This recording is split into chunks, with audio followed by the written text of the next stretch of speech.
As I record this podcast, it is January 15th, 2026.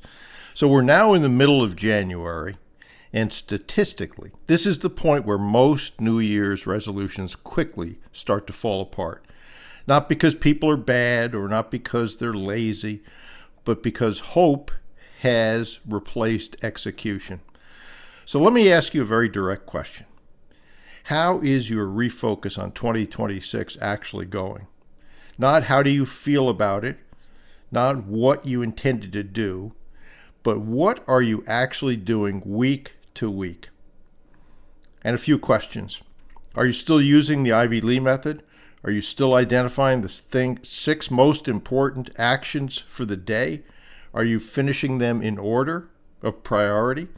Or did they quietly disappear once the calendar flipped back to reality?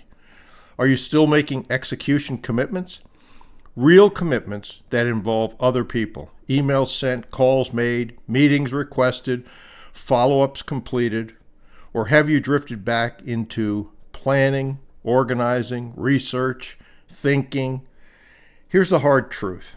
If no one else can tell you work this week, it probably did not count as external.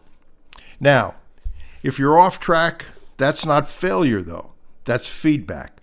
The mistake people make is pretending they're still on track when the evidence shows otherwise. So here is how you correct the course quickly. First, stop revisiting your goals. Goals do not execute themselves. Execution commitments do. Second, reduce the number of commitments. Most people fail because they try to do too much. Pick fewer actions, but make sure they're non-negotiable.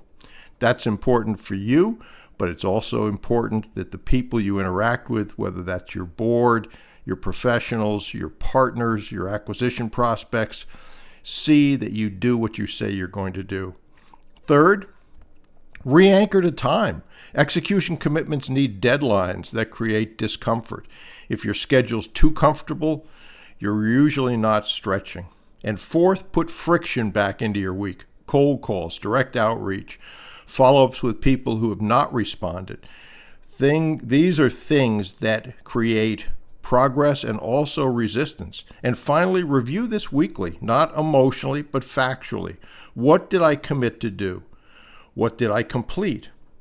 What did I avoid? And what am I changing next week? Or better yet, what am I changing now? If you are still on track, excellent. Don't ease up. Momentum is fragile.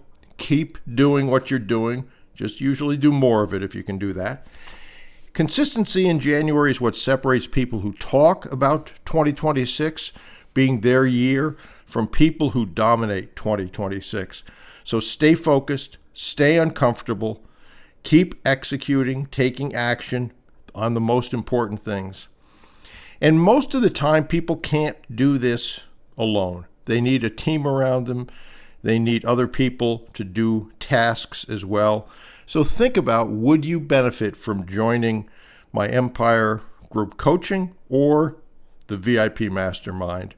Those certainly give you the ability to see what other people are doing, closing deals, putting boards together, etc., which, if nothing else, tells you, yes, this is possible.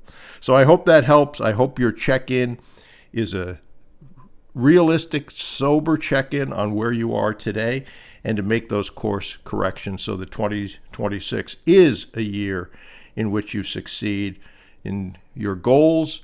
Your execution is in support of those goals, and hopefully you will acquire acquisitions in 2026 if you stay focused, take action, and realize that the setbacks are temporary defeats. They are not failure unless you accept them as failure.